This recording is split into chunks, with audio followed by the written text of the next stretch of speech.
네, 사람이 생명이 되니라 라는 제목으로 오늘 말씀 나누도록 하겠습니다.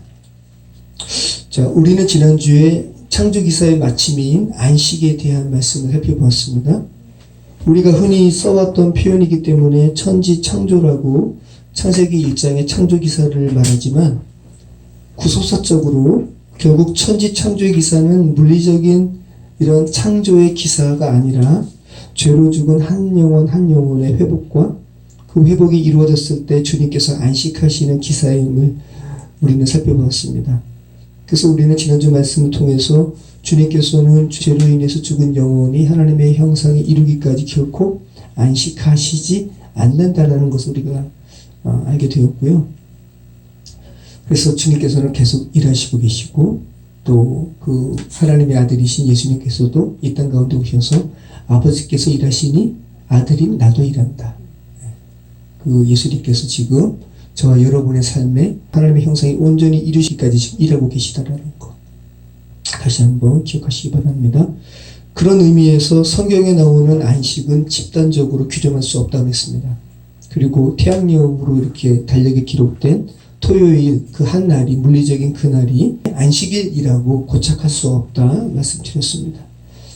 특별히 안식과 관련해서 유대인 랍비 아브라함 조시와 헷셀이 안식은 시간의 지성소라는 것을 우리가 잠깐 나눴는데 안식이 시간의 지성소라는 것이 여러분에게 어떤 느낌을 들게 해요? 만약에 여러분이 물리적인 공간의 지성소를 다녀온 제사장이라면 그 물리적인 지성소를 다녀온 여러분의 심정은 어떨까요? 이걸 생각하신다면 시간의 지성소에 우리가 다다랐다가 그 시간의 지성소를 경험한 우리가 어떨까라는 것을 유추할 수가 있어요. 한번 여러분이 대속죄일에 이스라엘의 7월 10일이 이스라엘 민족을 위한 대속죄일이거든요. 대제사장이 그때 지성소에 들어갑니다. 하루에 몇 번을 들어갑니다. 그 지성소를 갔다 온 대제사장의 심정은 어떨까? 우리 한번 그 대제사장의 심정이 한번 잠깐 되어보시죠. 우리 레위기 16장을 한번 찾아볼까요? 레위기 16장 1절로 34절 말씀을 한번 읽어보도록 하겠습니다. 자, 대제사장은 세마포 위에 원래 에봇을 입잖아요. 또 흉패도 있고 하여튼 화려해요. 그런데 대속죄일에 지성소에 들어갈 때는 에봇 입지 않아요. 그냥 정결을 상징하는 세마포 흰 옷을 입고 들어가요. 그것만 보더라도 여러 가지 분위기가 다릅니다. 자, 우리 같이 한번 읽어보겠습니다.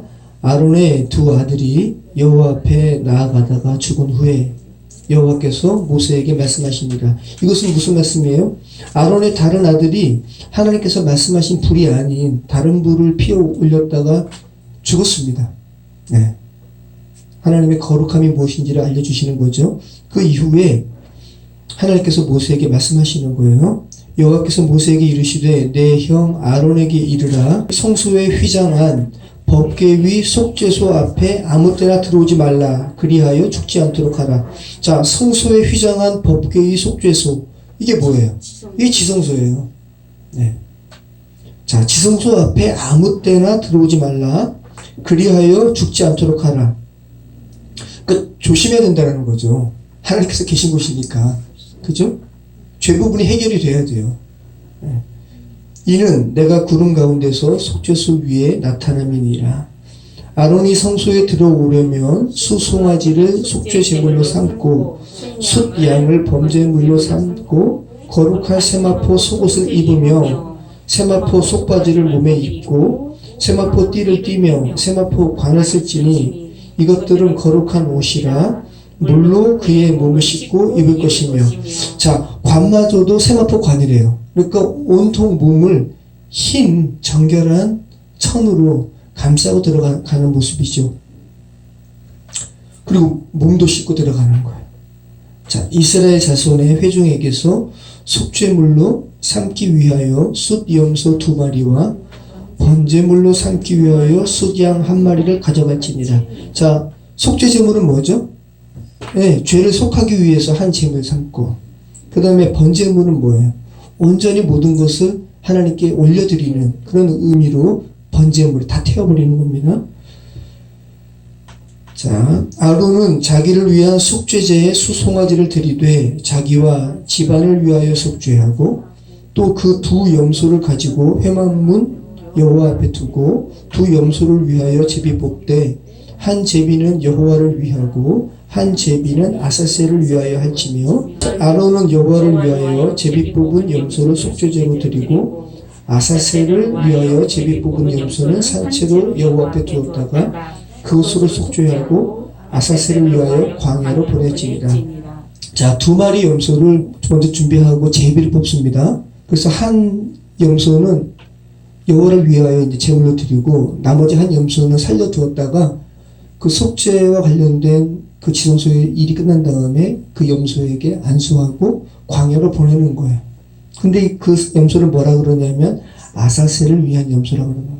유대의 문헌에는 이 아사셀이 타락한 천사라는 그들만의 어떤 전통이 있습니다.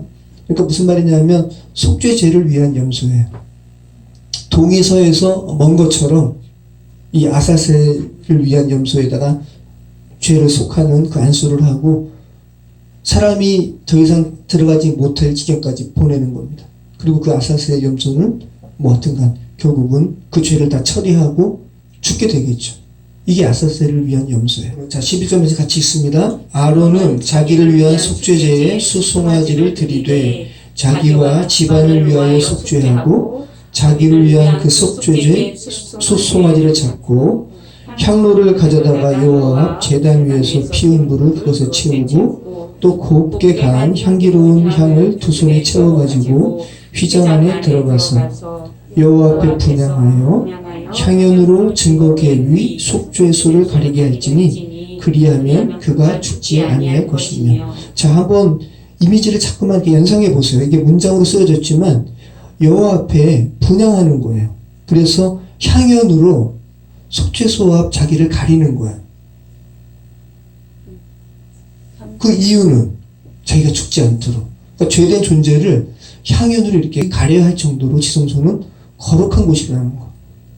그죠? 분향하는 연기로, 분향하는 향연으로 그 속죄소를 가리울 정도로 사람은 하나님의 임재를 대면해서 볼 수 없는 존재라는 거. 자, 14절. 그는 또 수송아지의 피를 가져다가 손가락으로 속죄소 동쪽에 뿌리고 또 손가락으로 그 피를 속죄소 앞에 7번 뿌릴 것이며 7번 완전 수죠. 완전히 죄를 속하는 거죠. 이게 자기와 집안을 위한 지성소에 들어간 그런 장면을 우리가 읽었습니다. 15절 말씀은 이제 백성을 위한 속죄 제사입니다. 같이 읽겠습니다. 또 백성을 위한 속죄제 염소를 잡아 그 피를 가지고 휘장 안에 들어가서 그 수송아지 피로 행함같이 그 피로 행하여 속죄소 위와 속죄소 앞에 뿌릴지니 곧 이스라엘 자손의 부정과 그들이 범한 모든 죄로 말미암아 지성소를 위하여 속죄하고 또 그들의 부정한 중에 있는 회막을 위하여 그같이 할 것이요 그가 지성소에 속죄하러 들어가서 자기와 그의 집안과 이스라엘 온 회중을 위하여 속죄하고 나오기까지는 누구든지 회막에 있지 못할 것이며 그는 여호와 앞 제단으로 나와서 그것을 위하여 속죄할지니 곧 그 수송아지의 피와 염소의 피를 가져다가 제단 귀퉁이 뿔들에 바르고 또 손가락으로 그 피를 그 위에 7번 뿌려 이스라엘 자손의 부정에서 제단을 성결하게 할 것이요 그 지성소와 회막과 제단을 위하여 속죄하기를 마친 후에 살아있는 염소를 드리되 아론은 그의 두 손으로 살아있는 염소의 머리에 안수하여 이스라엘 자손의 모든 불의와 그 범한 모든 죄를 아뢰고 그 죄를 염소의 머리에 두어 미리 정한 사람에게 맡겨 광야로 보낼지니. 자, 이 염소가 두 마리 염소 중에 아사셀을 위한 염소로 제비 뽑혀진 염소죠. 자, 22절. 염소가 그들의 모든 불의를 지고 접근하기 어려운 땅에 이르거든 그는 그 염소를 광야로 놓을지니라. 하나님께서 처리하신 죄가 이제 사람과 관계 없음을 지금 상징적으로 드러내는 거예요. 자, 23절. 아론은 회막에 들어가서 지성소에 들어갈 때 입었던 세마포 옷을 벗어 거기 두고 거룩한 곳에서 물로 그의 몸을 씻고 자기 옷을 입고 나와서 자기의 번제와 백성의 번제를 드려 자기와 백성을 위하여 속죄하고 속죄 제물의 기름을 제단에서 분사할 것이요 염소를 아사셀에게 보낸 자는 그의 옷을 빨고 물로 그의 몸을 씻은 후에 진영에 들어갈 것이며. 자, 계속 보세요. 죄가 주 앞에 얼마나 처리되어야 함을 지금 계속 말씀하시죠. 죄와 관련된 모든 것은 다 처리되어야 되는 거예요. 빨고 몸을 씻고 아사셀을 위한 그 정한 사람들도 또 다시 와서 몸을 씻고 진영에 들어가고,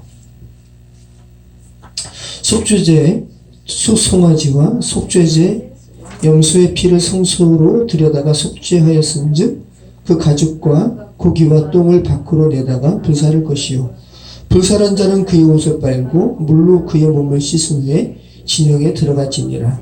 너희는 영원히 이 규례를 지키지니라. 일곱째 달 곧 그 달 10일에 너희는 스스로 괴롭게 하고, 단식하라는 겁니다. 아무 일도 하지 말되 본토인이든지 너희 중에 거류하는 거류민이든지 그리하라. 이날에 너희를 위하여 속죄하여 너희를 정결하게 하리니 너희의 모든 죄에서 너희가 여호와 앞에 정결하리라. 이는 너희에게 안식일 중에 안식일 일인즉 너희는 스스로 괴롭게 할지니 영원히 지킬 규례라. 기름 부음을 받고 위임되어 자기의 아버지를 대신하여 제사장의 직분을 행하는 제사장은 속죄하되 세마포 곧 거룩한 옷을 입고 지성소를 속죄하며 회막과 제단을 속죄하고 또 제사장들과 백성의 회중을 위하여 속죄할지니 이는 너희가 영원히 지킬 규례라. 이스라엘 자손의 모든 죄를 위하여 1년에 한 번 속죄할 것이니라. 아론이 여호와께서 모세에게 명령하신 대로 행하니라. 자, 이것이 실제로 출애굽 시기에 광야에서 성막에서 1년에 한 번 벌어졌던 일이에요. 자, 여러분이 대제사장이 되셔서 이같이 1년에 한 번 있는 대속죄일에 지성소를 출입한 경험을 한 그 사람이라면 어떤 마음이 들까요? 계속 강조하잖아요. 향연을 피워 죽지 않도록 하라. 그러니까 지성소에 들어가는 대제사장은 나 여기서 죽을 수도 있겠다. 왜?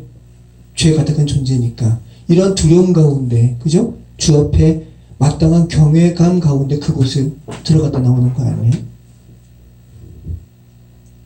그러면 그 대제사장은 그 이후에 삶을 어떤 삶을 살게 될까요? 나 이제 갔다 왔으니까 이제 막 살아야지 이런 마음 될까요? 아니죠. 주님의 거룩한 임재를 경험한 사람은 얼마나 그 삶을 정말 주님을 의식하며 살 수밖에 없는 거죠. 자, 성경은 여러분을 뭐라 그래요? 왕 같은 제사장. 그죠? 여러분이 모두 대제사장이신 예수님과 연합되어서 어디까지 들어가셔야 돼요? 지성소까지.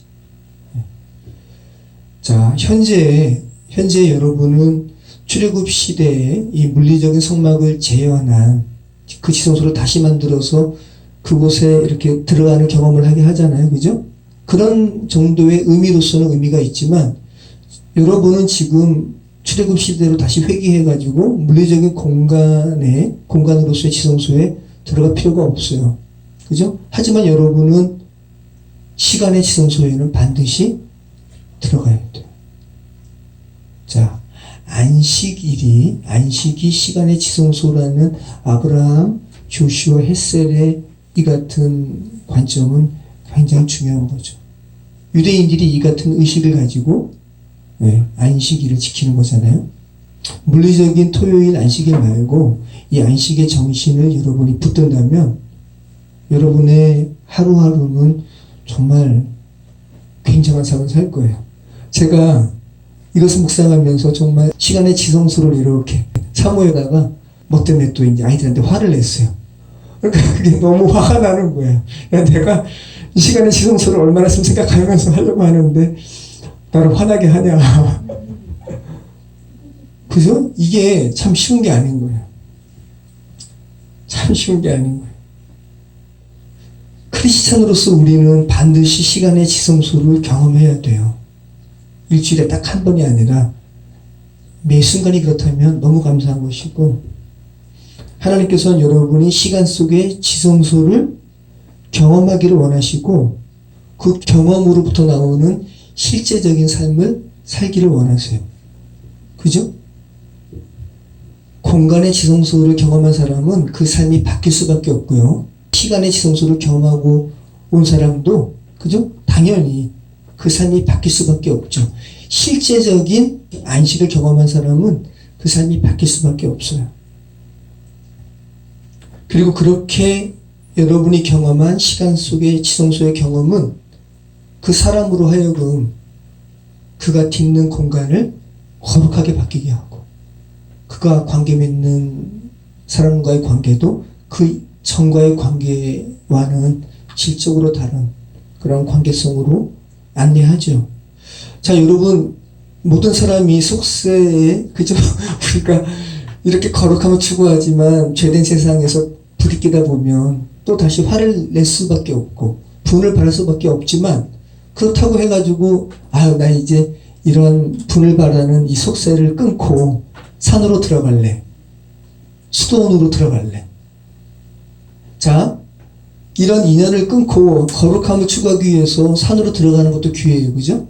쿰난 공동체라든지 초대교회 이후에 이러한 삶을 사모해서 수도원으로 들어간 사람이 많았어요. 근데 여러분, 모든 사람이 수도원에 갈 수는 없어요. 그리고 어쩌면 하나님은 그렇게 물리적으로 이러한 요동치는 이 공간과 단절된 그런 곳에 들어가는 사람의 삶만 귀하게 보시는 것이 아니라, 어쩌면 하나님께서는 이렇게 요동치는 이 세상 속에서 물리적으로 구분된 속세와 절연한 그 산속에서의 삶을 추구하는 사람이나 또 수도원 속에 거하는 사람과 삶만 주께서 귀하게 보시는 것이 아니라, 물리적으로 계속 도전받는 이렇게 죄 가득한 이곳에서 지성소를 경험하는 여러분의 삶을 더 귀하게 보실지도 몰라요. 수녀들의 삶만 주님께서 귀하게 보시는 것이 아니라, 여전히 속세에서 죄된 세상 사람들과 부딪히면서 그럼에도 불구하고 안식의 정신을 끝까지 붙드시는 여러분의 삶을 주님께서는 귀하게 보실 것이라고요. 그리고 주님께서는 격려해 주실 거예요. 야, 너희 쉽지 않은데 정말 대단하다. 이렇게 죄로 요동치는 시간 속에서 어떻게 너희는 시간의 지성소를 경험하는구나. 격려한다. 라고 주님께서 말씀하실 것입니다. 자, 우리 사도 말씀 같이 읽겠습니다. 이것이 천지가 창조될 때에 하늘과 땅의 내력이니 여호와 하나님이 땅과 하늘을 만드시던 날에. 자, 1장의 창조 기사에 이어서 2장 4절부터 또 창조 기사가 나옵니다. 자, 이 창조 기사를 계보, 족보, 약전을 의미하는 톨레돗이라고 표현하면서, 여기 하늘과 땅의 내력이니 할 때 이 내력이 톨레돗이에요. 4절 이후의 기록부터 창조 기사의 6번째 날에 창조된 사람에 집중해서 이제 서술하고 있습니다. 이 내력으로 번역된 톨레돗은 새끼를 낳다, 산파의 역할을 하다라는 야라드에서 비롯된 말이에요. 그래서 오늘 본문에서는 내력으로 번역됐지만 다른 부분에서는 족보, 계보, 자손 등으로 번역됐습니다. 자, 이 톨레돗이 언급될 때, 톨레돗이 언급된 이후에 그 사건들에 관계되어 있습니다. 무슨 말이냐면, 창세기 2장 4절에 톨레돗 나오잖아요.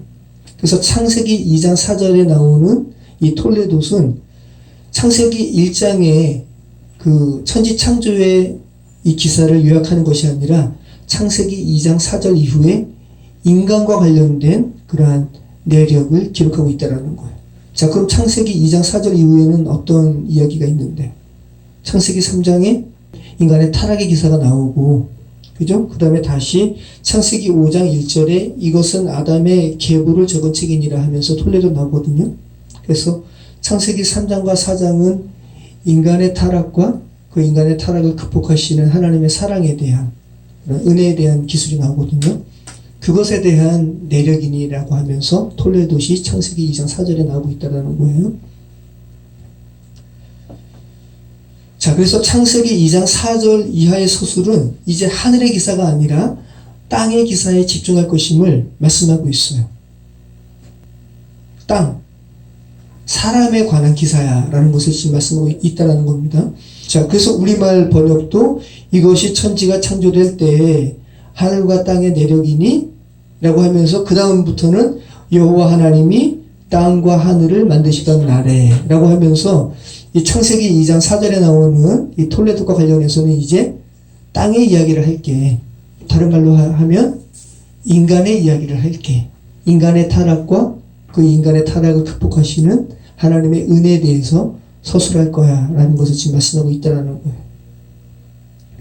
자, 그래서 표면적으로 보시면 이렇게 성경이 말씀하시고자 하는 의미를 여러분이 생각하지 않고 물리적으로 취하면 창세기 1장과 창세기 2장의 이 기사는 모순되는 것 같아요. 창세기 1장에서는 초목이 언제 나와요? 셋째 날에 나와요. 그죠? 그리고 사람은 셋째 날에 창조되잖아요.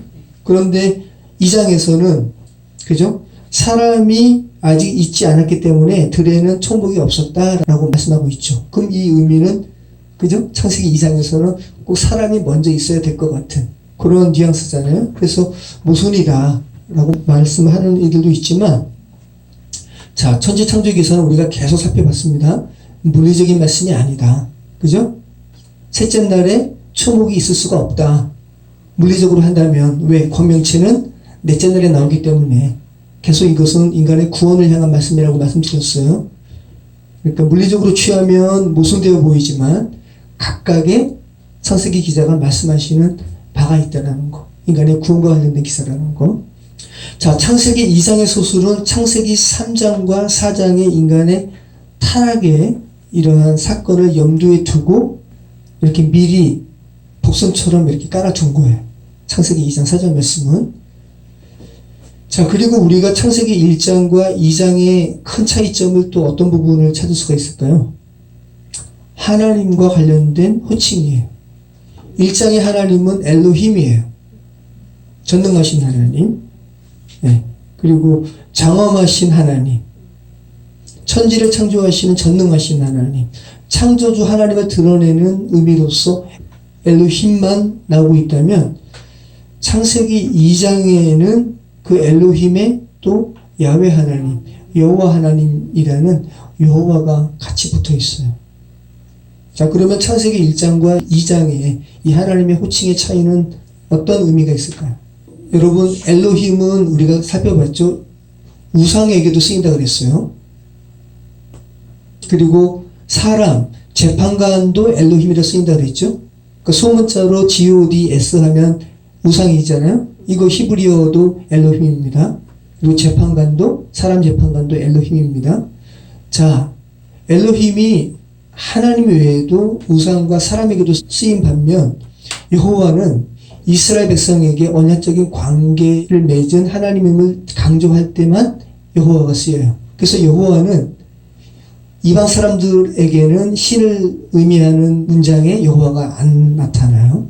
철저히 이스라엘 백성과의 언약 관계를 강조할 때 여호와가 사용되고 있습니다. 그러니까 여호와는 하나님과의 언약적인 관계를 강조할 때 쓰이는 명칭이라는 것. 그래서 하나님께서 여호와로 계시되고 그 하나님을 여호와로 부르는 어떤 이는 하나님과 뭐가 있어진 상태가 된 거예요? 인격적인 관계가 있어진 상태예요. 그래서 우리는 2장 이후에 흙으로 사람을 창조하시고 에덴 동산에 두셔서 경작하게 하시고 생명나무와 선악을 알게 하는 나무를 두셔서 명령을 내리시는 모든 상황이 사람과 하나님과의 인격적인 관계를 염두에 둔 그러한 서술임을 알 수 있는 겁니다. 그런 상황임을 염두에 두고 창세기 2장 이하의 말씀을 읽으셔야 한다는 거예요. 자, 5절 말씀 다시 한번 읽어볼게요. 5절 6절. 여호와 하나님이 땅에 비를 내리지 아니하셨고 땅을 갈 사람도 없었으므로 들에는 초목이 아직 없었고 밭에는 채소가 나지 아니하였으며 안개만 땅에서 올라와 온 지면을 적셨더라. 자, 땅을 갈 사람이 없다라는 표현은 창세기 3장에 땅을 갈아서 경작해서 거기서 나오는 채소가 이제 그들의 먹거리가 된다는 표현이 있거든요. 우리 한번 읽어볼까요? 창세기 3장 17절 19절까지 한번 읽어볼게요. 아담에게 이르시되 내가 내 아내의 말을 듣고 내가 내게 먹지 말라 한 나무의 열매를 먹었은즉 땅은 너로 말미암아 저주를 받고 너는 내 평생에 수고하여야 그 소산을 먹으리라. 땅이 내게 가시덤불과 엉겅퀴를 낼 것이라. 내가 먹을 것은 밭의 채소인즉 내가 흙으로 돌아갈 때까지 얼굴에 땀을 흘려야 먹을 것을 먹으리니 내가 그것에서 취함을 입었음이라. 너는 흙이니 흙으로 돌아갈 것이니라 하시니라. 자, 그 전에 창세기 1장의 창조기사에서는 사람의 먹거리가 뭐라 그랬어요? 씨 가진 채소. 네, 제라를 가진, 그죠? 생명을 가진 채소. 이 제라가 분명히 언급되어 있었어요. 그리고 씨 가진 열매 맺는 나무가 사람의 먹거리라고 말씀하셨는데, 죄로 인해서 타락한 이후에 인간의 먹거리는 뭐예요? 너 이제 땅을 갈아야 돼.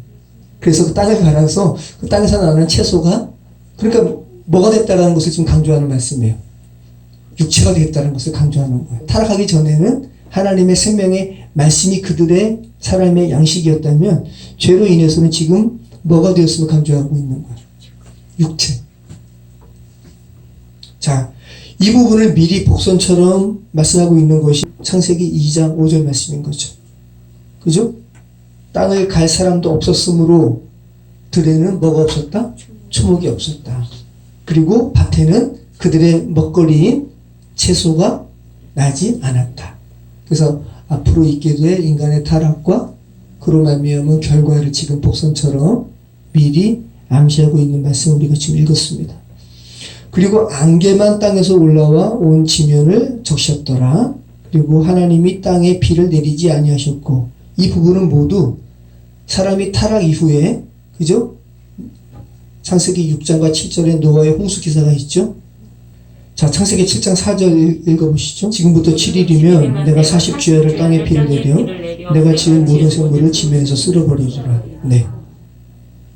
자, 그래서 땅에 내리는 비, 땅에서 올라온 안개, 이 말씀은 노아의 홍수를 염두에 둔 그러한 문장이라는 것을 우리는 알게 됩니다. 아까 채소와 관련해서 다 인간 타락 이후의 사건을 지금 복선처럼 깔아두는 문장이라는 거 기억하시기 바라요. 자, 우리 7절 말씀 같이 읽겠습니다. 여호와 하나님이 땅의 흙으로 사람을 지으시고 생기를 그 코에 불어넣으시니 사람이 생명이 되니라. 가끔 말씀드렸지만 어머니 돌아가셨을 때 그 새벽에 어머니 호흡을 하나님께서 가져가신 이후에 등에 손을 넣으니까 온기를 있고요. 그러니까 돌아가신 지 얼마 안 되신 거죠. 손을 잡아보니까 차가우신 거예요. 흙을 빚었을 때 그 느낌, 촉촉하고 차가운 느낌. 아, 정말 사람이 흙이구나. 머리를 탁 치듯이 여호와 하나님이 사람을 흙으로 지으시고 그 코에 생기를 불어넣으시니 사람이 생명이 된지라 라는 말씀이 그 순간의 새벽에 너무 강하게 이렇게 왔었어요. 자, 우리말로 읽었을 때는 여호와 하나님이 땅의 흙으로 사람을 지으시고 생기를 그 코에 불어넣으시니 사람이 생명이 되니라 라고 번역된 이 우리말은 사람의 근본이 흙으로 지어졌다라는 그러한 뉘앙스가 강하게 드러나지 않아요. 그죠? 그런데 히브리인들이 읽으신 것을 들어보시면 음성학적으로 사람과 흙의 관계가 굉장히 유사하다는 것을 굉장히 강하게 느낄 수 있다는 거예요. 들어볼게요. וייצר אדוני אלוהים את האדם עפר מן האדמה ויפח באפיו נשמת חיים ויהי האדם לנפש חיה. וייצר אדוני אלוהים את האדם עפר מן האדמה ויפח באפיו נשמת חיים ויהי האדם לנפש חיה. 들어보시면 아파를 아담아 하면서 사람과 흙의 유사성을 굉장히 형상학적으로 느껴지는 발음임을 우리는 알게 됩니다. 자, 창세기 2장 7절은 굉장히 이 토기장이라고 그랬죠? 바이에치에를, 야치아를. 흙으로 사람을 빚잖아요. 조각가가. 정말 사람 같아요. 그러니까 이 세상에 어떠한 재료로 사람의 형상을 빚는 것보다 흙으로 빚었을 때 정말 사람 같아요. 그 코에 진짜 하나님의 생기가 훅 들어가면 정말 움직이는 사람이 되는 것처럼 사람을 흙으로 빚은 것을 보면 정말 사람 같아요. 그래서 창세기 2장 7절은 인간의 아주 비천함과 이 비천함이라는 것은 인간의 근본이 뭐라는 거예요? 흙이라는 거. 그리고 인간의 아주 고귀함이 다 드러난 문장이에요. 인간이 또 어떻게 할 땐 고귀할 수 있어요? 하나님의 숨이, 하나님의 영이 그 안에 들어가서 생명으로 존재할 때는 정말 너무 귀한 존재인 거예요. 이 죄된 세상은 사람을 계급으로 차별하고, 그죠? 직업으로 차별하지만 정말 천벌받을 짓인 거죠. 한 사람 한 사람은 너무 귀한 존재예요. 자, 사람이 뭘로 지어졌다고요? 흙으로. 여기서 땅의 흙으로라고 할 때 이 땅은 하아다마, 그리고 흙으로라고 번역된 것은 아파르라는 거예요. 아파르. 마른 흙, 먼지, 티끌, 재, 광석이라는 의미가 있어요. 말 그대로 먼지예요. 아파르. 그 어감도 아파르 하면은 먼지 같지 않아요? 그죠? 아파르. 이게 재예요. 아파르. 여러분이 아파르라고요. 이게 아파르. 자, 기억하시기 바라요. 여러분은, 하나님의 숨이 없는 여러분은 이러한 아파르라는 거. 정말 허무한 존재라는 거. 정말 가치 없는 죄에 불과하다라는 거. 정말 사람에게서 하나님의 숨, 호흡을 거두어 들이신 이후의 사람은 정말 이 아파르 그 이하도 그 이상도 아니에요. 자, 실제 사람의 육체가 분해되면 이렇게 흙의 성분으로 돌아갑니다. 하지만 성경에서 그 실제 사람의 성분이 흙이야라는 것을 말씀하시기 위해서 이렇게 글을 쓴 건 아니죠. 창세기 2장 7절에 사람의 근본이 흙이라는 것을 이렇게 명시한 것은 뭐를 이야기하는 거예요? 너희의 처음 자리를 뭐하라? 기억하라. 너희의 처음 자리는 티끌이었어. 흙이었어. 그런 것을 기억하라. 이것을 기억한다면 여러분, 뭘 그렇게 이 세상에 명예 있다고, 권력 있다고, 유세 부리고 그럴 수가 있어요? 그럴 수가 없는 거죠. 우리가 티끌로 지어졌다는 것은 물리적으로도 그 의미고, 영적으로도 너희 처음 자리를 좀 인식해라. 라는 거죠. 사람아, 너는 흙이다. 티끌이다. 라는 겁니다. 그것을 기억할 때 사람은 그 흙된, 그 티끌인 사람을 주님의 형상으로 빚으시는 하나님의 은혜를 생각할 수 있고, 그 은혜에 대하여 우리는 감사할 수 있고, 그 하나님과 관계 맺는 것이 얼마나 복된 일인지를 우리는 고백할 수 있는 거죠. 창세기 2장의 기자는 사람의 창조에 있어서 흙이라는 성경에서 티끌만도 못한 존재, 무지함을 의미하는 아파르가 그 인간의 출발점임을 분명히 하고 있고요. 그런 그가 살아있는 존재, 네펫이 하야가 되는 것은 하나님의 호흡, 뇌사마가 부러졌기에 가능했다라는 것을 지금 말씀하고 있는 겁니다. 우리가 창세기 1장에 바다의 생물, 하늘 위 궁창의 생물도 네펫이 하야라는 걸 우리가 살펴봤죠? 똑같이 사람과 생물도 네펫이 하야지만 성경은 특별히 그 네펫이 하야인 사람에게는 하나님의 호흡이 불어넣어졌음을 분명히 강조하고 있다는 것. 그래서 여러분은 생명이라는 것, 그 하나님과 영적인 교제를 하는 존재로 지금 지어졌다는 것을 여러분 기억하시기 바랍니다. 그래서 흥미롭게도 구약과 신약은 모두 죄로 인해 죽은 인간이 하나님의 형상으로 되살아나는 기사에 모두 하나님의 숨이 불어넣어지는 것으로 묘사하고 있어요. 구약은 오늘 우리가 읽은 창세기 2장 7절입니다. 하나님이 사람을 흙으로 지으시고 그 코에 하나님의 숨을 불어넣으시니 사람이 생명이 된지라. 신약에서는 그리스도께서 숨을 불어넣으세요. 그 구절이 어디 있는 줄 아세요? 네? 달리다고는 아니에요. 너무 흥미로운 장면이에요. 자, 그러면 하나님께서, 예수님께서 인간에게 그리스도의 숨을 불어넣으시는 장면이 어디 나올까요? 십자가 사역 이전일까요? 이후일까요? 이후죠. 요한복음 20장에는 부활하신 예수님께서 제자들에게 처음 나타나신 장면을 기술하고 있어요. 참 놀라운 말씀이죠. 구약과 신약에 똑같이 죄된 인간을 살리시는 그 장면에 구약은 하나님의 숨, 신약은 그리스도의 숨이 이렇게 불어넣어지는 장면이 기술되고 있다는 거. 이날 곧 안식 후 첫날 저녁 때에 제자들이 유대인들을 두려워하여 모인 곳에 문들을 닫았더니 예수께서 오사 가운데 서서 이르시되 너희에게 평강이 있을지어다. 이 말씀을 하시고 손과 옆구리를 보이시니 제자들이 주를 보고 기뻐하더라. 예수께서 또 이르시되 너희에게 평강이 있을지어다.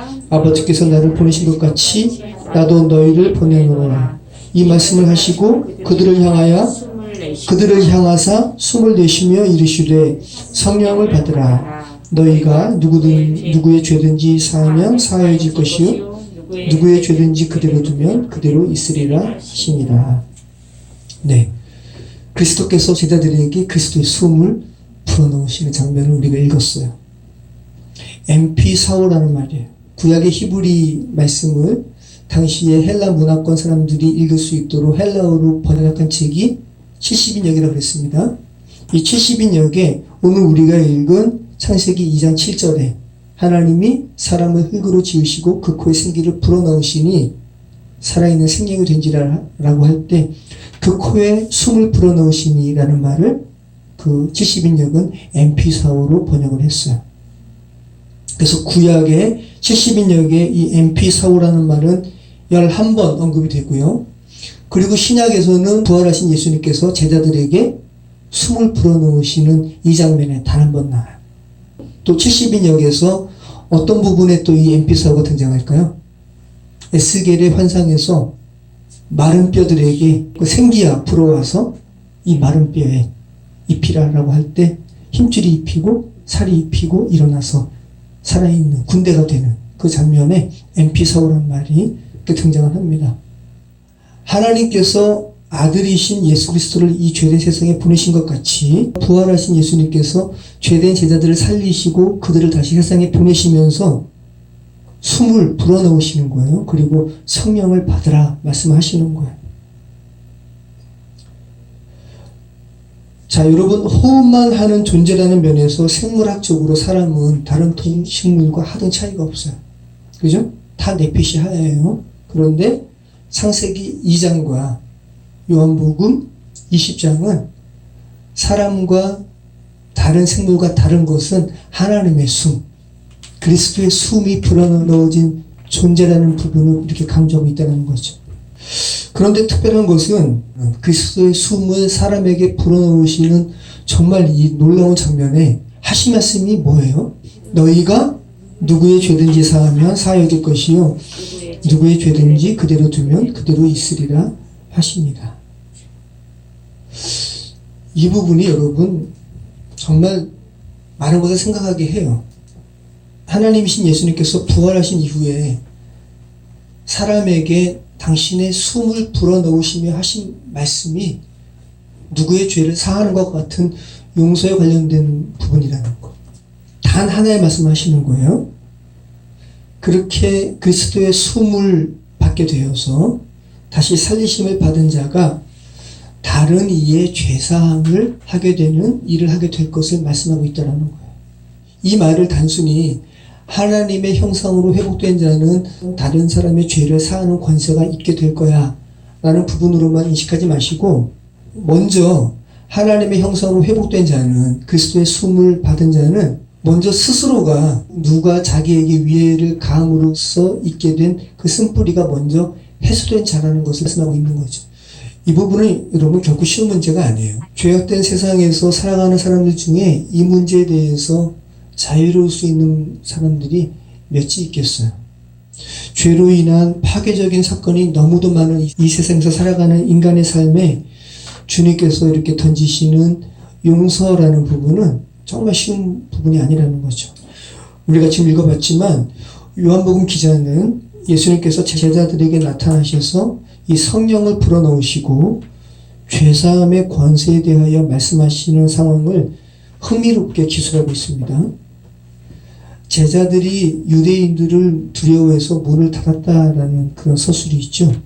안식 후 첫날 저녁 때에 제자들이 유대인들을 두려워하여 모인 곳에 문들을 닫았더니, 근데 예수님께서 오셨어요. 닫았는데 어떻게 오셨을까요? 부활하신 예수님께서 물리적으로 제약받을 게 뭐가 있겠어요?